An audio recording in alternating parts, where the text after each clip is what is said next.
কি এক প্রবাস জীবন রে ভাই।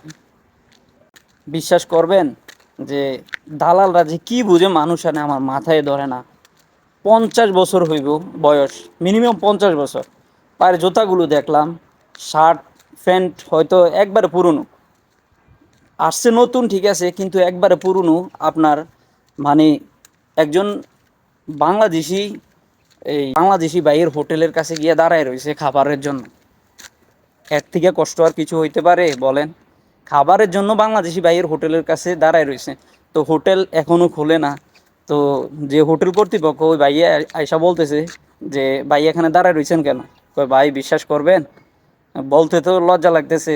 আজকে 7 দিন আমারে আনছে, আইনা বলছে যে এয়ারপোর্টে কাজ দিবে, ভালো কাজ দিবে। আমার বয়স তো দেখছেন, আমি এই বয়সে আমাকে যেভাবে বুঝাইছে আমি ওইভাবে বুঝছি। আমি মনে করছি আমার এয়ারপোর্টে কোনো ভালো একটা কাজ দিবে, আমার আনছে। আইনা আজকে 4 দিন যাবত কোনো খানা নাই, কিছু নাই, কোনো খাবারের ব্যবস্থা নাই, আমাকে এখানে ফালায় রাখছে। পরে বলতেছে আপনার কাছে কি টাকা পয়সা নাই? কই ভাই কোথা থেকে আসবো, আমি তো নতুন। তো পরে আপনার এই লোকটা এখানে কষ্ট পাইতেছে। পরে বাংলাদেশি ভাই যে উনি বলতেছে, তো ভাই সমস্যা নাই, আপনি এই আমরা কিছু টাকা দেই, ওই টাকা দিয়া আপনি এই খাবার খাইয়েন। আর আপনার যে নিয়ে আসছে ওর সাথে যোগাযোগ করেন।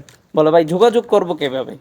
উনি তো আমাকে নিয়ে আসার পরে উনি আমার রেখে চলে গেছে। চিন্তা করছেন? মানুষ দালালের ফাঁদে পড়ে বর্তমানে যে সৌদি আরব আসে, আপনার বলে বোঝানো যাবে না।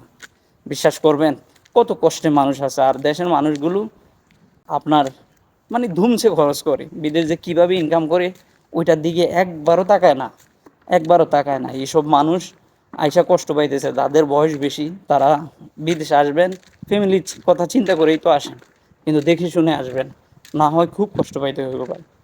তো আল্লাহ তাআলা প্রত্যেককে হেফাজত করুক। আর এসব দালালদের প্রতিহত করার জন্য বা আল্লাহ তাআলা থেকে তাদের হেদায়েত আসুক, নয়তো মানুষ একদিন না একদিন সোচ্চার হয়ে আপনাদের প্রতিহত করবে ভাই। এসব এসব করেন না। বয়স্ক মানুষগুলোর আইনা আইনা কষ্ট দিতেছেন। আল্লাহ তাআলা আপনার উপর দেখবেন এভাবেই আপনার উপর ওই বিপদ চলে আসবে। সাবধান হয়ে যান সময় থাকতে।